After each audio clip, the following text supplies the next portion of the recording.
Hello, everyone, and welcome to today's webinar on stopping water intrusion into your building enclosure. I'm Ann Cosgrove, the Editorial Director at Facility Executive, and this webinar is presented by Tremco Construction Products Group. Thanks for joining us today. Before we get started, I would like to cover a few housekeeping items. Your speakers will be on video during their conversation today. You should see them on your screen. If not, you can either pull down the gray bar in the middle of your screen or to the side, and you should be able to see Marcy and Jeff there. Also, if you're interested in a continuing education credit for this session, you will receive a certificate of attendance in an email from Facility Executive after the presentation, and you can report that to your association for the CEU. Before we get started and jumping in, I'd like to cover a few housekeeping items. The control panel on your screen is where you could submit questions during the Q&A after the presentation. You can send your questions in at any time, and they will be addressed by Marcy and Jeff afterwards. Please note the orange arrow on the left side of your panel. Clicking on that will either expand or collapse the control panel, so please be sure it's expanded and you can access the question box there. Also, if you have any non-content related questions, you can send us the question there, and someone on the staff will answer you privately. Okay, now let's move in to introduce your speakers. We have Marcy Tyler and Jeff McGovern with you today. Marcy is the Director of Building Science for Tremco Commercial Sealants and Waterproofing Division. That's part of Tremco Construction Products Group. And she's worked in the commercial construction market for more than 15 years with a focus on the building enclosure. Marcy's been on many, many job sites, troubleshooting, training, and providing product and system support there. She enjoys engaging with industry organizations, providing thought leadership centered around documented system performance for the entire building enclosure. Marcy has a Bachelor of Science in Chemistry from the State University of New York at Fredonia and a Bachelor of Science in Chemical Engineering and Chemistry from the University of Buffalo. So we're looking forward to her insight today. Jeff McGovern, he is Senior Technical Glazing Sales Specialist in the Southeast Division for Tremco Construction Products Group. He began his career in the glazing industry in 1980, working for Traynor Glass, mainly on the West Palm Beach, Florida office, where he ultimately served as Vice President of the Florida office. In 2011, Jeff began working as the Director for Architectural Testing, which is now Intertech, where his responsibilities included assisting in the design and construction of a state-of-the-art testing facility in West Palm Beach, as well as performance mock-up testing for large projects in the Midwest and Northeast U.S. Jeff also helped design test plans and oversaw HVAC, that's high velocity hurricane zone testing, for companies seeking product approvals. Jeff joined Tremco in 2014 as a glazing specialist, and in his position, he supports all glazing manufactured products by Tremco: gaskets, tapes, sealants, expansion products, waterproofing products, tie-in materials, and glazing restoration projects. Jeff specializes with his vast glazing knowledge to help investigate, specify, and repair protocols to leaking buildings with building owners, facility managers, consultants, engineers, and contractors. So we're looking really forward to their insight today and, of course, to your questions out in the audience. I'll hand it over now. Hi, Marcy. Hi, Jeff. Hi. Good afternoon. Happy to have the opportunity. Thanks, Ann. Hi, Jeff. How are you? I'm doing well, Marcy. Good to see you. And Ann, thank you for that introduction. I didn't mean to have a longer introduction than Marcy. Well, it was worth it, right? It's absolutely showing our perspective. I'm getting a little bit of an echo. I don't know if everyone's hearing that. I'm good, Marcy. Okay. Maybe it's just on my end. I hear myself twice. Okay, so Ann gave us a great introduction in terms of our experience, as well as what our topic is today. Jeff and I were talking earlier today about, the whole aspect of stopping water from getting into your building. And what was the funny story you gave, or analogy you gave me, Jeff? Well, we all understand what water infiltration is, especially if you're a building owner or inside the building when it's leaking, right? We see the water coming in and we know it's leaking. It's pretty obvious. But a while ago, when I was with the glass company, I went to a couple buildings that had some leaks, and I met the building owner there, and he made the statement that it's a funny thing. It only leaks when it rains. And at the time I laughed, like I'm sure everybody out there is sort of chuckling, like, well, that's pretty obvious. But then you start thinking about that, and I'm not too sure he was very prolific with that comment. But when I think about it today, if it's leaking water, it's pretty good chance it's leaking air also. So air brings in moisture and brings in all kinds of problems, which we're going to discuss. So kind of a funny story, but maybe smarter than I thought he was at the time. I thought that was perfect for us to share.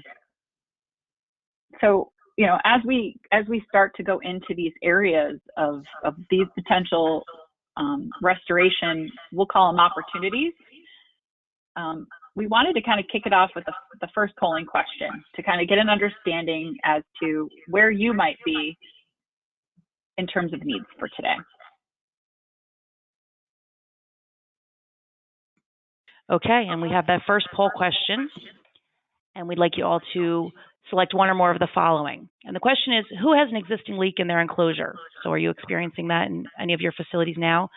And if yes, please let us know. Does it involve a stadium? Does it involve a parking garage? Does it involve the facade of the facility? Does it involve the roof? Or does it involve a window? So we want to see where everyone is coming from there. And while we do that, Marcy, I just wanted to mention with the echo, we want to obviously stop that. We're wondering if maybe your computer audio is on, so just double check that, and then we can maybe get rid of that. And we will show the results in a few moments.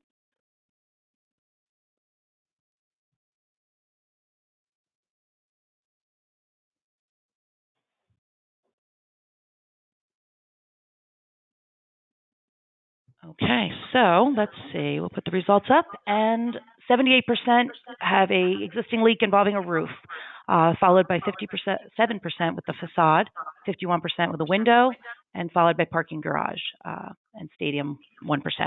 So thank you very much, and we'll jump back in based on those results. Thank you. Okay, perfect. I did adjust my computer, but I'm still hearing the echo, so I'm not sure if it's better. Hopefully it's better. Jeff, you may want to mute when you're not speaking. Sorry for this, but just as a test. Okay, thank you. I'm going to back out now. Thanks, Anne. Well, thanks for participating there. We definitely wanted to just get an understanding, you know, of where those situations might be occurring for you on your projects. And a lot of it can be covered when we talk about coatings and membranes, right? Coatings and membranes can be used in so many different places on our structures. And their goal is, you know, to protect whatever it is coating over, right? It could be a wall coating on an existing facade.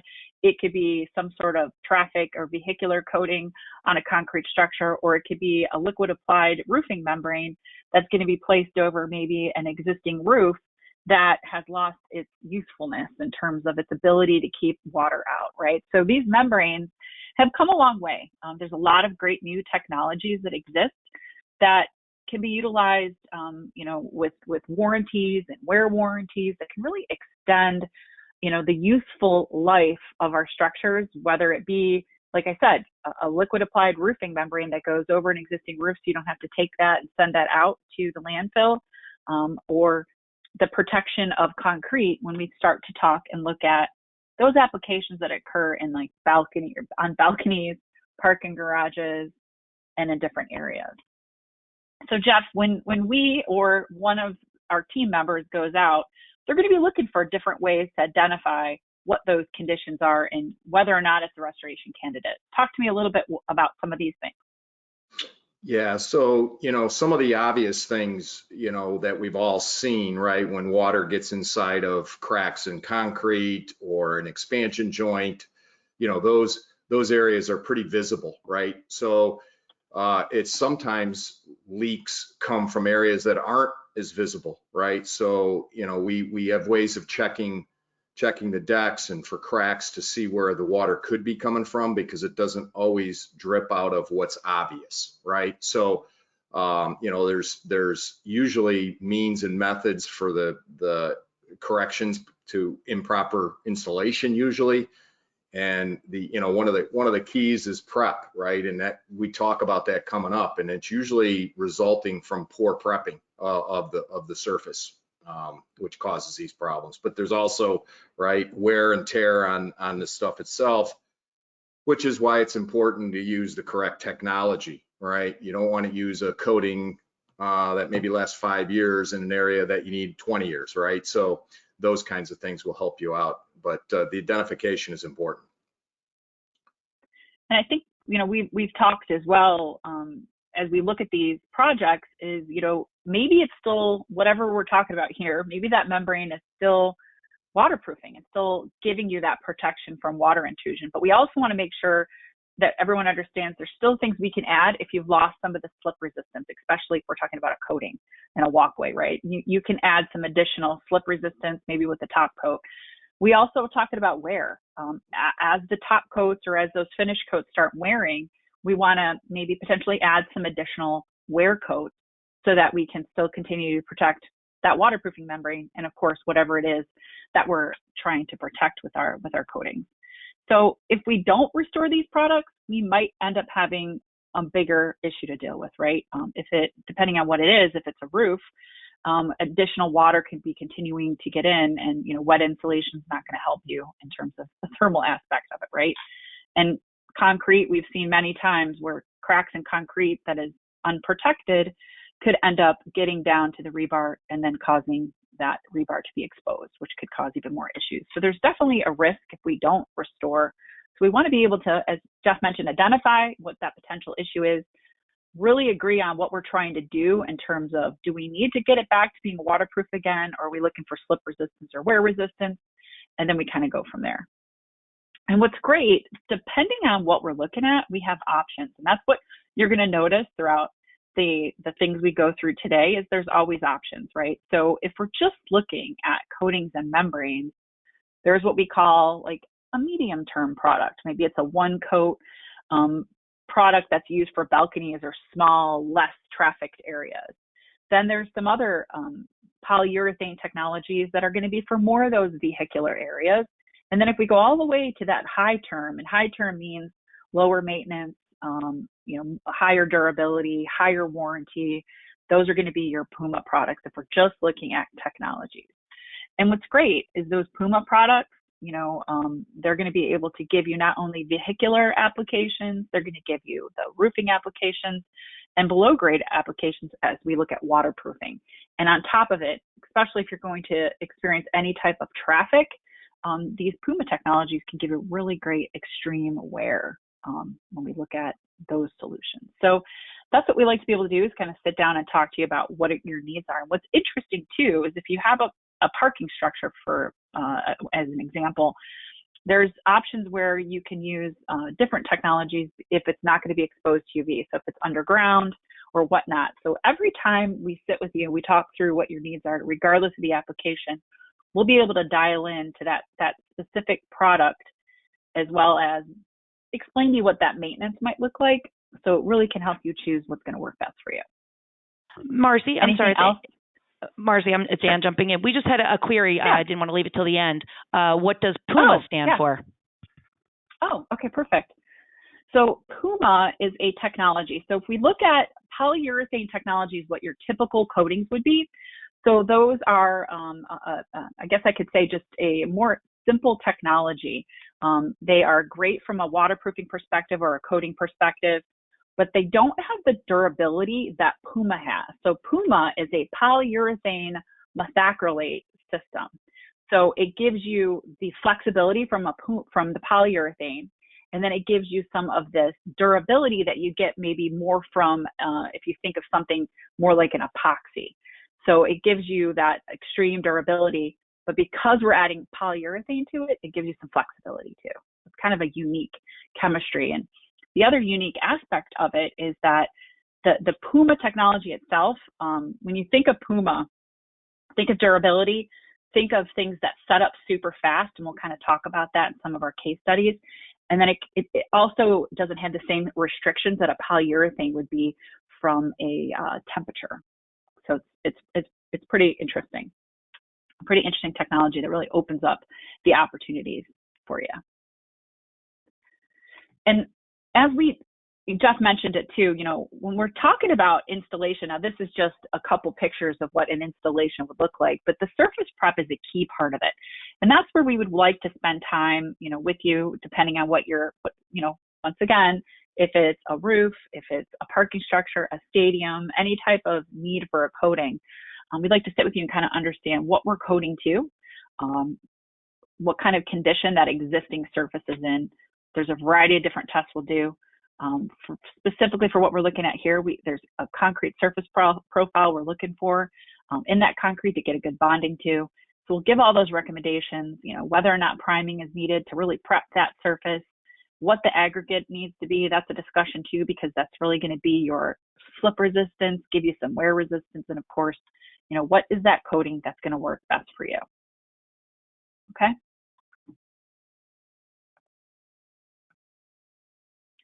Jeff, did I miss anything with that before we get into some of these case studies? No, I don't think so. I mean, it's, when I look at those slides, and being out on so many projects like you have, the prepping usually is the result of early or premature failures. I'm in South Florida, right? So our temperature is always hot. The concrete surface is a lot different than when you're in Toronto. So, those technologies are very important. And the other thing I notice specifically with coatings, there's so many different coatings, but they always have those amazing charts, right? So it can help you pick what is the correct technology for what you need, right? In the duration of the warranty of that product. So that's an important piece of coatings. Perfect. Yeah, and thanks for bringing that up. So, and that's exactly what we'll do is, there's lots of information, there's charts, there's physical property information, but we'll sit down and talk through what your goal is. This is a project that we worked on. This is in Wisconsin. And I loved, Jeff's recommendation.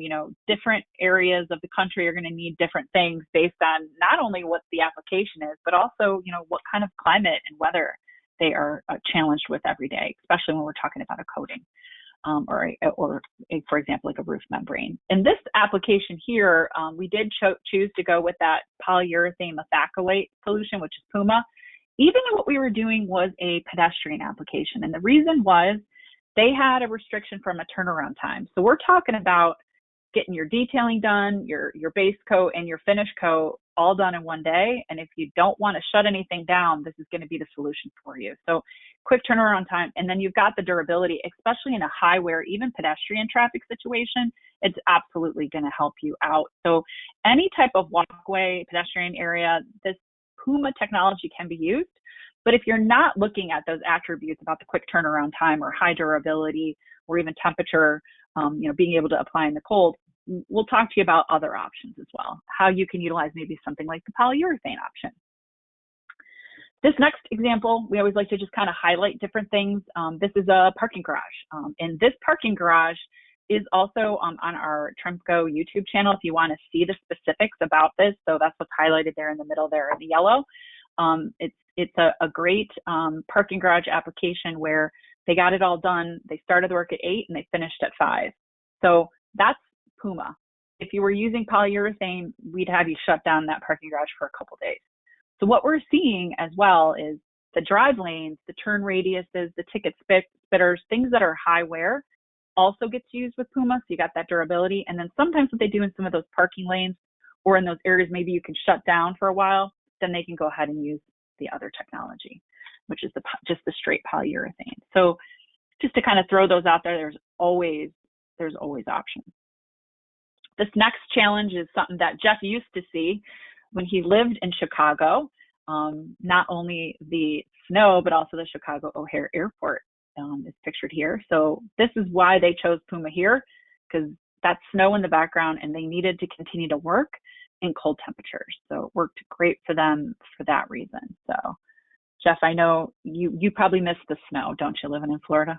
Yeah, absolutely. No, one of the things when I seen the stadium in Wisconsin, right? One of the big things, I'm sure they run snow blowers, right? There's snow blowers going all over that coating, right? Yeah. We don't deal with that in Florida. About the most we get is heavy rains on it, right? So totally different climate and what could happen to your coatings. The interesting thing too with the Puma technology and the quick turnaround, and I think it happened, Marcy, when we first started with Puma, where they had studies by parking garages, right? The major industry and the money that's brought into these parking garages. So they showed all these stats, and amounts of dollars lost if you're the difference between shutting down for 2 days versus 4 hours, right? So Yeah. huge dollar amounts, especially in big high dollar hospital parking garages and so forth, airports and so forth. So yeah, exactly. And that would be one of the first questions we'd want to ask you when we would sit down with you. You know, is there a need to turn this around quickly, or is this an area or a space that you can, you know, have the time to be able to use some different technologies? So it's always about having that discussion with you. It's used a lot for waterproofing too. So in this application, they chose it for 2 reasons. The cold weather, because this was up in Boston, so they were working through the winter time.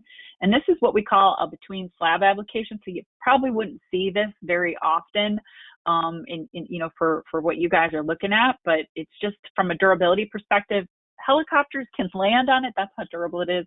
And in this case, we're going to have a lot of construction traffic riding over it before the next slab of concrete was going to be added. So that just kind of starts to kind of really show you what that durability is. From a restoration perspective as well, this is a great opportunity for planters.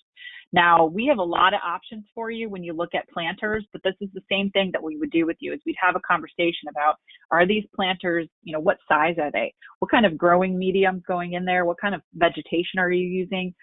Is it over occupied space? And those are when we're going to start to talk to you about those advantages of Puma, because the polyurethane methacrylate durability of that technology, you don't need an additional root barrier. So this installer has a lot of confidence in that application because he does not need to be worrying about damage to that waterproofing membrane when those planters are over an occupied space. So Jeff, this is in your neck of the woods, I believe. Is this a planter over your condo? No. But you know, I see tremendous amount of planters in South Florida. It's amazing.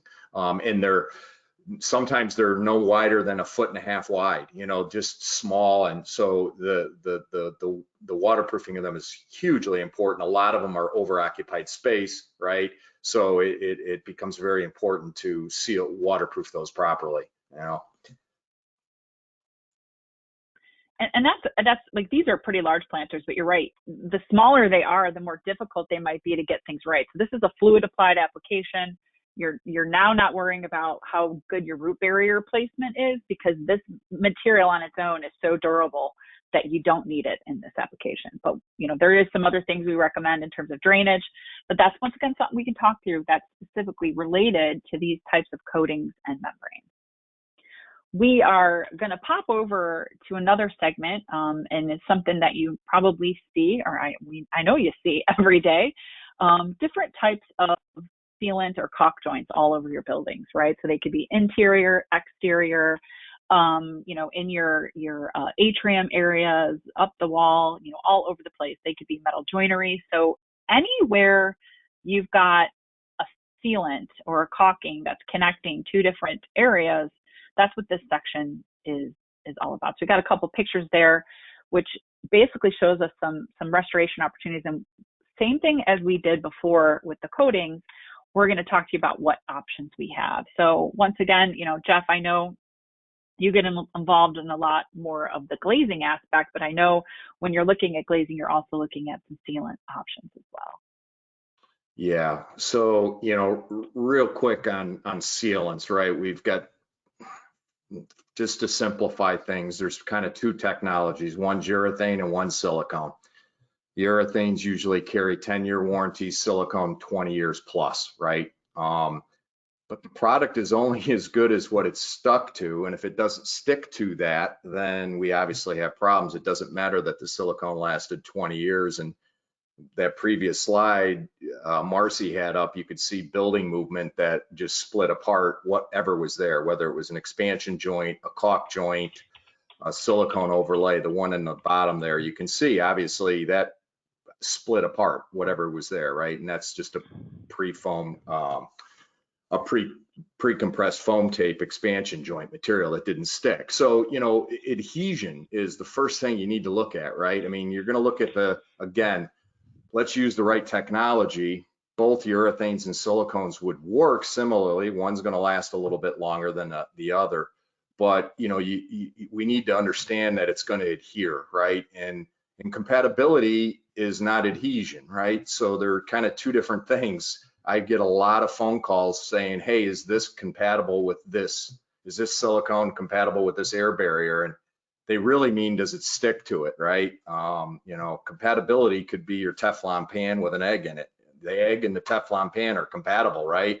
But it doesn't stick to it. So that's the difference between compatibility and adhesion. So being concerned and understanding the movement amounts of the silicone and where it's going, or the sealant, understanding the joint movement that happens, you could be overrated from the very beginning. So we have options to show where there's serious movements, what you can use beyond sealants, right? But yeah, just acknowledging water issues usually is through an adhesion problem with silicones or sealants, sorry.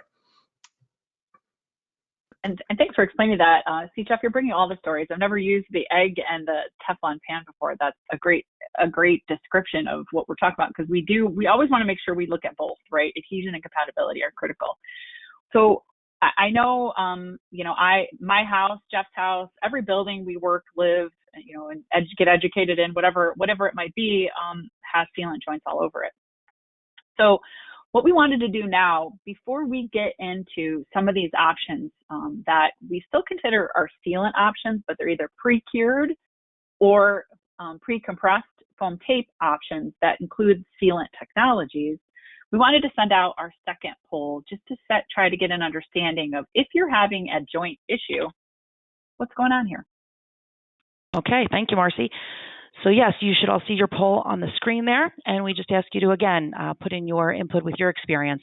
And the question is, who has a sealant restoration need out there in the audience? And you can select all that apply. As you can see, those choices are, if you do have a sealant restoration need, is it a masonry joint? Does it involve a window perimeter? Does it involve foot or vehicular traffic? Is it an expansion joint in stucco or EIFS? Will it be exposed to the sun and or ponding water? So there's those 5 issues there, and you can select all that apply to you. Again, masonry joint, window perimeter, foot or vehicular traffic, expansion joint in stucco or EIFS, and or is it being exposed to the sun or ponding water? And we will, again, show the results shortly. So thank you for participating here.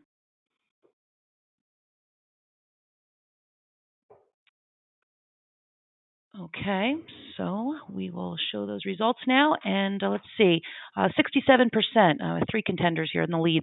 67%, it's exposed to sun and or ponding water.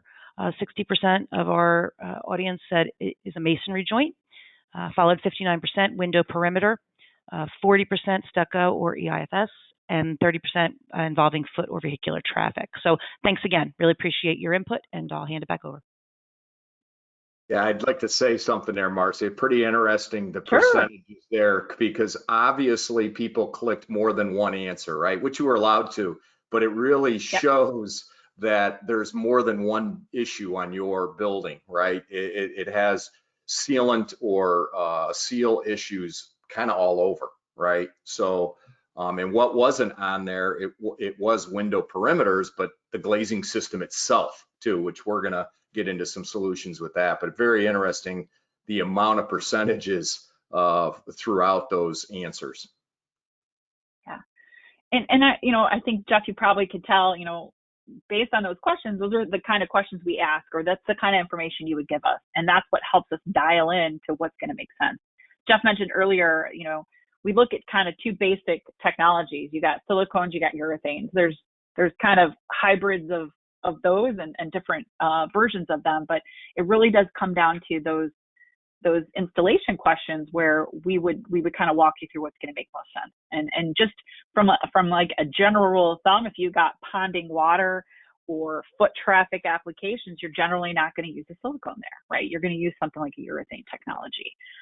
If you've got a sensitive substrate that might be like stucco or EIFS, where the exterior insulated finish systems, where removing that sealant could cause some damage, that's where we start to talk about these pre-cured options. And we have silicones and we have urethane pre-cured options. And then one step further, you've got maybe a really wide masonry joint that maybe has some ins and outs and it's not very consistent. We might then go with that pre-cured solution. So those are just based on the questions and how you guys answered. It's kind of how we go through the process of helping you out. And you can see some other attributes here as well. Whether or not you have to remove that sealant. You can see those pre-cured silicones and urethanes are great options. They can kind of go up and over, which is kind of demonstrated in that picture. And the rest of those things as we look to options and help you to get to where you need to be. Jeff, I know we'll talk all about glazing in the next section, but it is interesting because when you think window perimeter, there's a lot going on there, right? Yeah, and one of the things that I'll talk about there is, sometimes it isn't the obvious, especially with glazing and facades, which we end up talking about it, I think, at the end here. But the water tends to show up at a windowsill, okay, from glazing. It could be from glazing links, but it doesn't always have to be from that area. So it's pretty important to get an expert out there to kind of show you what's going on with it, and do some testing, make sure that you get your find the leak, and then you do repair, and then you do some testing to see that you fixed the leak. So yeah. And that's so when we talk right now about window perimeter, we're truly just talking about outside of what we consider the glazing or the glass and the metal. So it's the metal or whatever your window's made of, connecting it to the rest of your building. And so we have options for that. So once again, depending on what you're looking at, we've been there to be able to help you make the right choice for your project.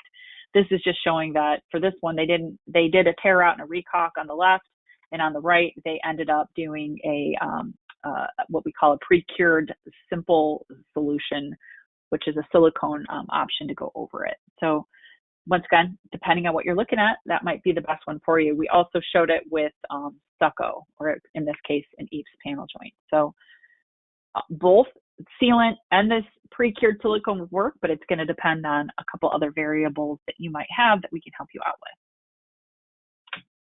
And I think one of the most popular areas on a building, probably more so maybe in a more urban environment, is metal joinery. Talk to me about this that you see on jobs, Jeff. Yeah, so the picture there that shows challenge is an exterior splice and probably a high-rise curtain wall glazing system that the movement in the aluminum and the curtain wall exceeded the sealant that was put in there. So, and it, quite frankly, might have more movement than 100%, say, if that joint was a ½ inch, and maybe it's going to move more than a ½ inch.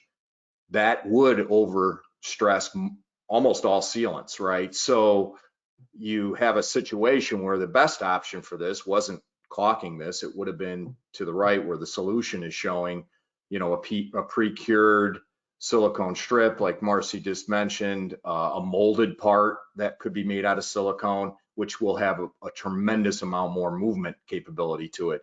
The other thing that's typical when they do these type of splice joints, like you're seeing there on the left, is the aluminum thickness there is maybe an 1/8 inch. So that sealant is trying to hang on to an 1/8 inch of aluminum, which none of the manufacturers of sealants would recommend sealing to an 1/8 inch of material, and it's going to hold up long term. So, well, the pictures on the top are yours of just that small challenge and solution. I kind of was jumping through that because I know we're going to talk more about metal to metal joinery and the glazing, so we'll do that then. Yeah, perfect. Yeah, and then just to give you just another quick example here, this was one where there was anywhere between 3 to 5 different sealant joints in the challenge section there that was having issues. We pulled in a design professional, came out, because the choice of this building was to remove the windows. displace the occupants and send all those windows to, to landfill. But when a design professional came in and did an analysis on the windows, they were structurally sound. They were just leaking air and water, obviously is a big deal.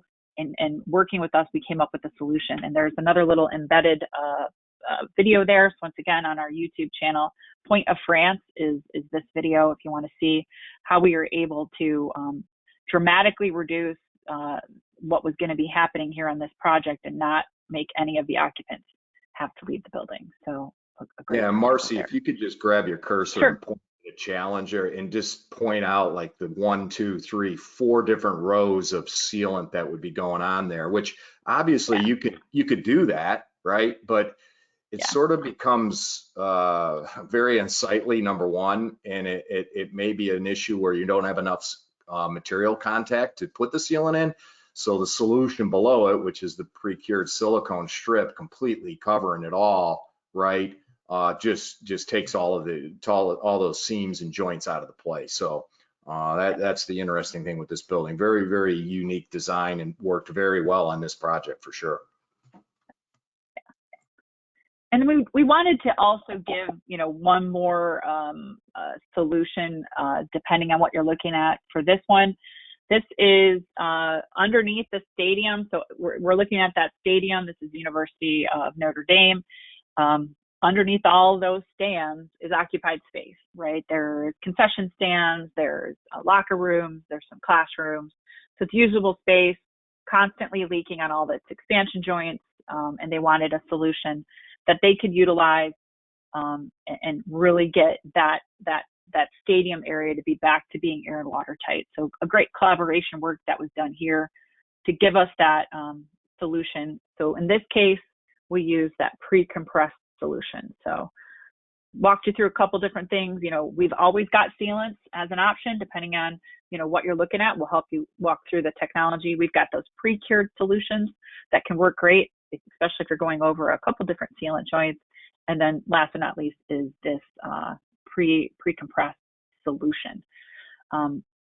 Bringing us right into the facade and glazing. So now we're talking about the glazing aspects of it. And of course, as always, we got another little YouTube video there that we can that you can reference if you want to see that specific project in Houston, Texas, and what we did for that project. Lots of great case studies.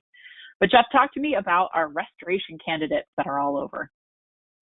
Yeah, pretty much everywhere. And, that first poll question was, leaks in buildings, right? And glazing is usually a problem, right? And it usually occurs from just deterioration in the sealant itself, in the finish of the aluminum maybe start to break down, so then you lose adhesion there. The glazing system just being aged with gaskets that hold the glass into the aluminum may be starting to deteriorate, where you're letting in more water into a system than it can handle. And also improper installation. There is a lot of that out there, and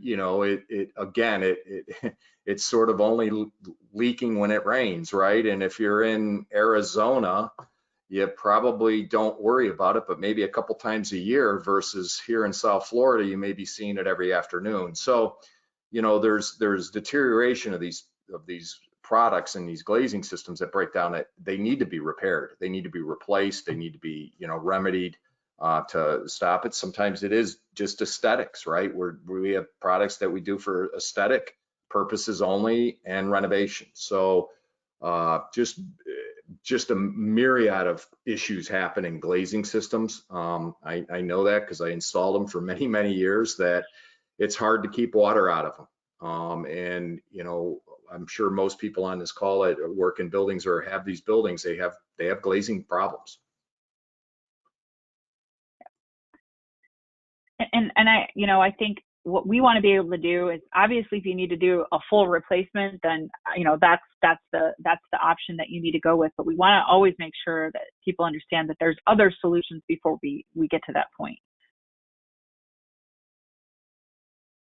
Yeah, obviously the one thing that happens usually first, you call and building's leaking, a caulker comes out, a waterproofer, and he just starts shoot and caulk. And we call it really wet sealing, which is a bead of sealant where the gasket or the glass goes into the framing. That's usually caulked, and that stops most of the problems, okay? But there's other problems in the glazing system, like a metal to metal joinery, all your horizontal to vertical joints, all your intersections. Those are also letting in water. So if you don't address those, you're probably only going to stop a percentage of your problem.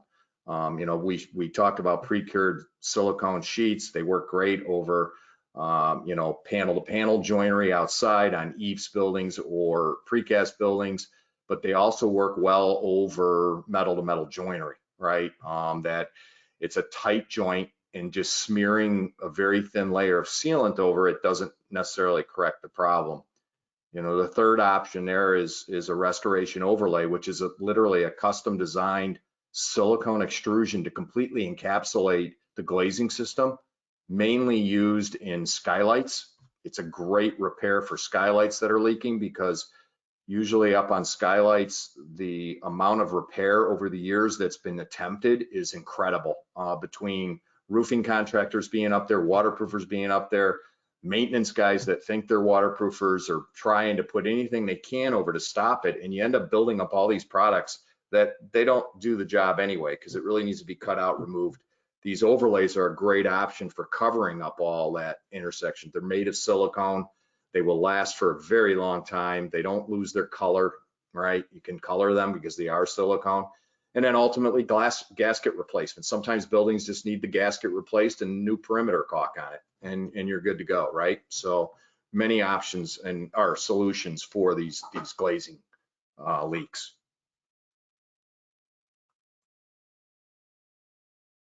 So part of us trying to figure out exactly what's going on is the evaluation part of it. So we just have this in here as well as just something we wanted to be able to bring up, that there's a lot of stuff that we've done before stuff even gets, out on the shelves or onto the job sites, in terms of us understanding, what's going on those projects. But, when it comes to glazing and finding an issue, we really do work with testing agencies, consultants, engineers, and things like that, just because there's a structural element to it. And obviously Jeff's got a lot of that expertise as it relates to being out on these jobs and seeing them. And we thought it would be, we wanted to make sure we mentioned that, right, of how we evaluate the situation and provide the appropriate solution. And with that, we wanted to now just kind of explain to you some of those challenges and solutions that we've had on projects. Yeah, right. And the challenge here is, there's a gasket there that's, it looks in decent enough shape in this picture on the left, but, it may be letting in more water, like I said, into the internal seals, maybe broke down. So now you're letting water into your system to these damaged internal seals. So of course it's going to show up on your carpet inside your office. The other part is, this intersection, right? You've got this horizontal touching the vertical here. How do you seal all that? Do you just smear sealant over it? Not a very great option, and molded parts, cruciforms that can actually cover up the entire joint work really well. And then in conjunction with wet sealing, which again, I said is the glazing, the glass to the aluminum, that caulk bead we typically call a wet seal. So doing both of those things will stop your problems. You basically made a fish tank out of your building, out of your glazing.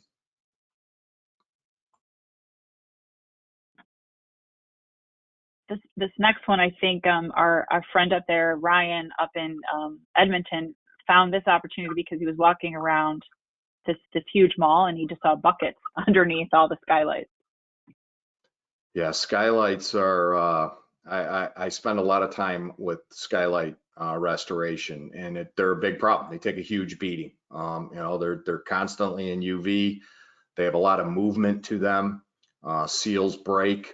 So skylights can cause a lot of damage inside of a building, and it is. I'm sure several of you on this call have walked through an airport, a building, and seen buckets collecting water. It's tremendous liability. So there's some really great products, like I said, the overlays to go over it, and then the wet sealing and re-perimeter caulking, and you can stop your problems up there. there's a video on it. So if you want to see more about this specific project, it's the West Edmonton Mall. And here's another example, just once again, of Skylights. Yeah, right. Just, this is it looks like it definitely is a polycarbonate type of material and a glazing dome here. You've got a metal retaining bar holding all the plastic in place, right? So you can only imagine, not only do you have, plastic and metals and stuff's moving at different rates and intersections. So, to try to seal all this up, number one, it's going to be fairly ugly just to smear caulking all over it, and it's probably not going to hold up, is to, use an overlay solution to completely cover it. It brings back aesthetics too. We can make it look like it's brand new without replacing. Very, very, very few buildings have I seen where the glazing restoration is tearing it out and replacing it. It may start happening beyond my lifespan, but at this point, usually it's repair, right? Not tear out, obviously. So.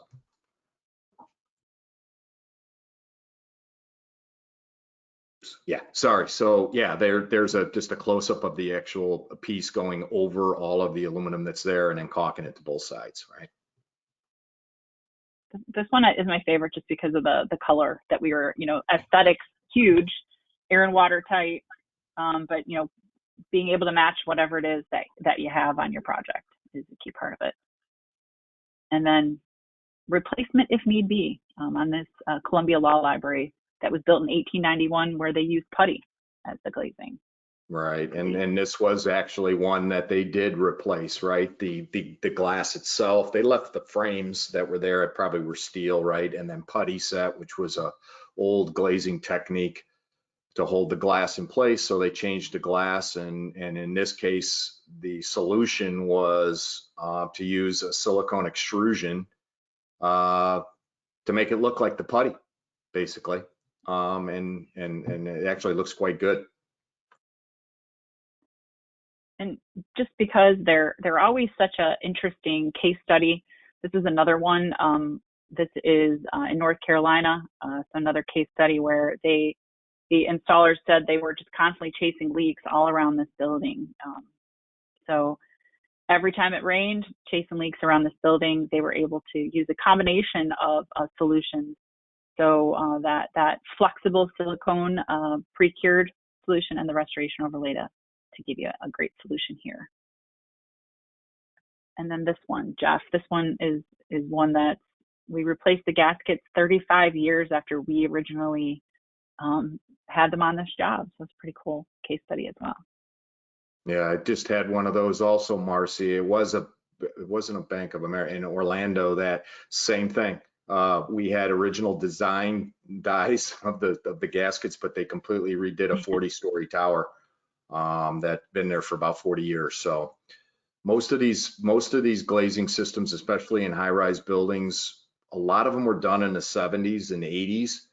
So we're starting to get at that 50-year mark, and if they've done minimal restoration, it's probably time for major restoration. And realistically, you look at all these products, they're not all that expensive. It all comes down to labor and equipment when you're working on projects like this. So that's again the importance to having a consultant or manufacturers out there to help you design it, because if you're going to spend the money to hang and supply the labor to repair, you want to make sure you're addressing everything at that time, so you don't have to go back to that building for a long time.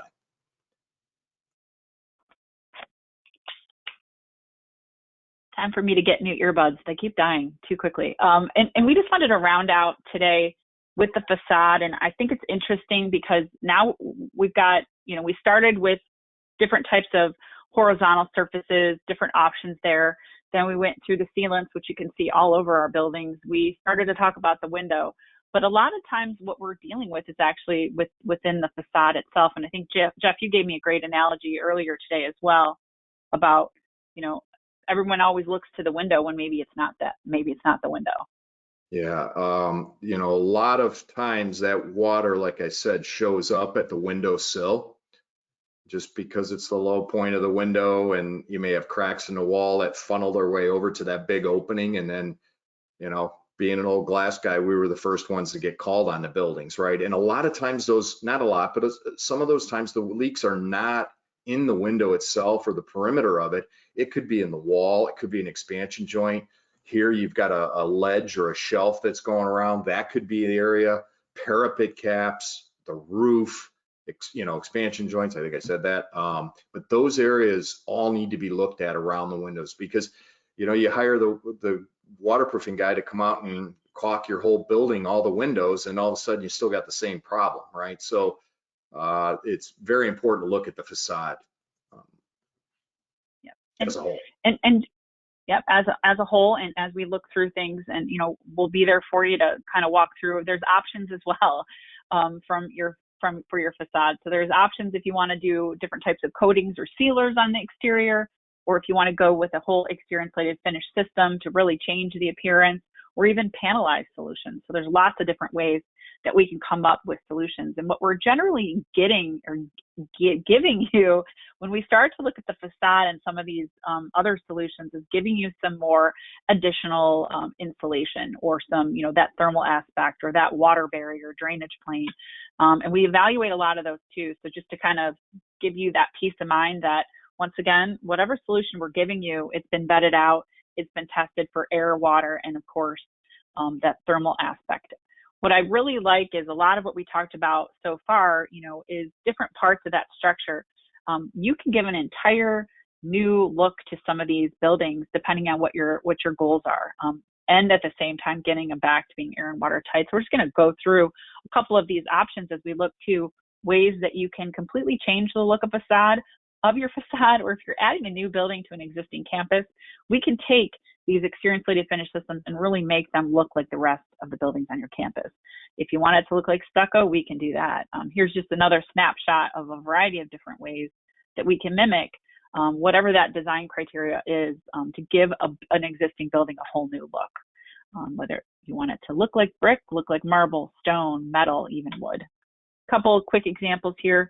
This was an existing building on a campus where they were having some condensation issues. So once again, water getting into that structure. What are your options? We came up with a lightweight insulated veneer that looks like clay brick, and then that red area is metal, or excuse me, it looks like metal. They wanted a look of metal, but we made it with exterior insulated finish systems. So something that's adhered to your exterior, so we're not poking holes in your building, and giving you some added insulation benefits. Here's another example, another university where they wanted to match some existing structures, but they made an addition between them, and they wanted to be able to match that up. So the challenge here was giving you back to having a nice air and water tight structure, but adding some thermal resistance by adding some insulation, and then having it match all the existing buildings on campus. And just to kind of give you an idea of how we make that happen, looking at existing brick and being able to custom match it with what we call a lightweight insulated veneer. So it is not a clay brick, it's a super durable insulated veneer that gives you the look of brick, but the benefits of not poking holes in your building in order to hold them up. And then once again, the aesthetics are amazing. So that added benefit to giving a building a whole new life, giving it back to being air and water tight, which has been our goal for all of these different solutions throughout today, but then giving you that aesthetics as well in your solution, a couple more. And then just to kind of round it out, depending on what you got going on, I know you had the option of choosing a variety of different areas. You could have a sealant issue, a window perimeter issue, a skylight issue, a roof issue, as well as your wall. So we'll come out depending on what you got going on, and we'll take a look at all those different areas. This is one more case study that was just that. We had a variety of different exposed concrete that needed repaired. We had a facade that was leaking, and also some of those large stones that you can see that were actually falling off the building, which became a hazard. And then just some coatings that were beyond its useful life. So coating over, giving you some nice air and water resistant barrier on your facade, and then giving it a fresh, whole new look. And that is another case study video that you can find on our website if you want to see all that we did there in Bremerton project in the state of Washington. So that rounds us off for our presentation, giving us a few minutes here to answer any questions that came in. Okay, great. Thank you, Marcy, and thank you, Jeff, for that great presentation. We do have some questions, and thank you to the audience for sending those questions and for your attention. So we will tackle these now. Okay, so I'm going to start kind of with a broad question here from an attendee. The question is, I have a traffic coating that has a possible concrete slab expansion joint. How do you recommend spanning the traffic coating and protecting the compressed foam? Okay, so in this case, it's an existing structure. What we'd want to be able to do is if the pre-compressed foam is exposed in any way, we want to make sure that it's still giving you the water resistance that it is intended to have. So we want to make sure it's still got the appropriate amount of compression. And if we need to, we might need to just recoat over the top of it with some new sealant. So that's going to be one of those things that we're going to need to be able to look at to see if everything's still working okay. So it becomes is it still waterproofing? If it is, what do we need to do to validate that? And if we need to add anything additional to it from a waterproofing or wear resistance, we can take a look at that. Okay. Thank you. So now we're getting into some pre-curing questions as well. And the question is from the same gentleman as that first question. I'd also like to hear about the pre-cured joint on the EIFS system, on the exterior insulation and finish system. Can you talk about that a bit? I guess the question, just Sure. to kind of expand on that from a different person, Sure. they had asked for pre-cured items, how does it adhere? So maybe you can wrap that into the description. Yeah. So, let's just say in the pre-cured silicone extrusion works very, very well on an EIFS project, a restoration, because you don't want to be cutting into that sealant joint to tear up the EIFS coating, right? So it basically, you would measure the joint, say it's a 3/4 or an inch joint, right? And you would buy the pre-cured sealant wider, usually a 1/2 inch to an inch wider than that joint, and you simply apply it with the sealant of what the pre-cured strip is. There's manufactured urethane pre-cured sheet, which can be painted. Well, it has to be painted. And then there's pre-cured silicone, which would be colored. So that would be applied with silicone, obviously. The urethane one would be applied with urethane. Okay, thank you. So then I have a quick question about color matching. For LIV color matching, can the bricks, quote unquote, be multiple different colors to match current building color? My building has 4 slightly different color bricks. I'm sure you've gotten that question a lot in terms of existing buildings and trying to match with a new. Can you talk about that? So we'll look at all the different colors that you'd have and those different types of multiple colored applications, and we'll match them all so that you can do your variation. Okay, great. And I just want to ask before we move on, we have time for 1 or 2 more questions, and thanks everyone for these.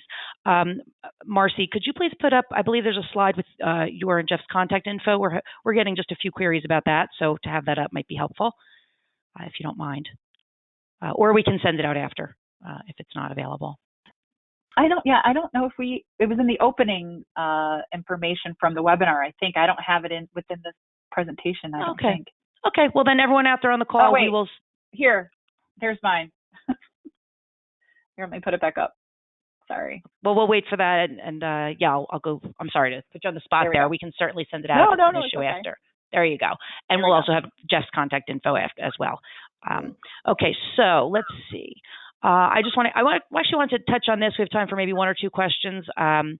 This is about planters. You talked about planters, and the question, I believe you were talking about the Puma solution at this point. And the question is there a pH level of soil and plant life that conflicts with the system, with the Puma system, I'm going to say, because that was around that slide when the question came in. Do you have any insight on that? Do you deal with that issue?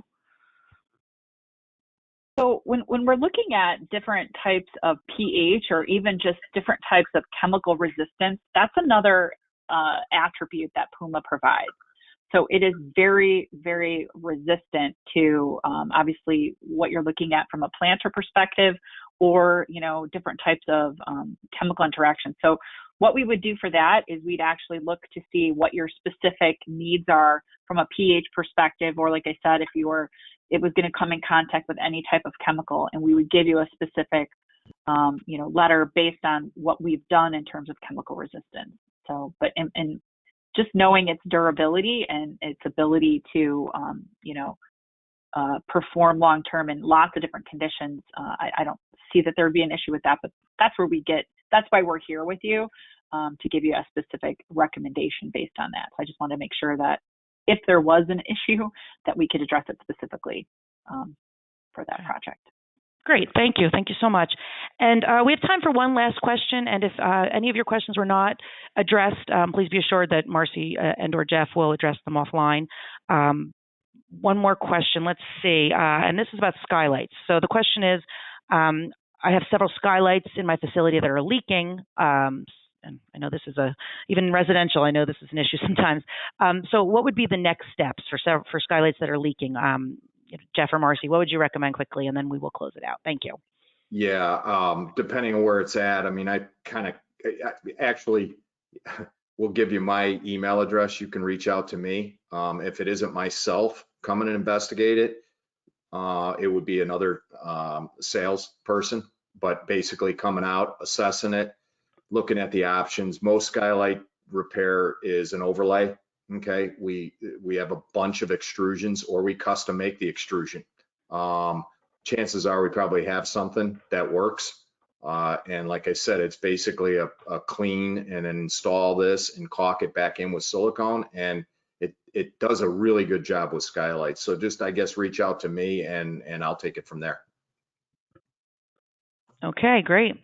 Okay, well, I think with that, we will close it out. I want to thank both of you for the great presentation, all the kind of solutions there, and we hope to obviously continue the conversation with attendees. You have contact info and out there, and thank you very much, both of you. Appreciate it.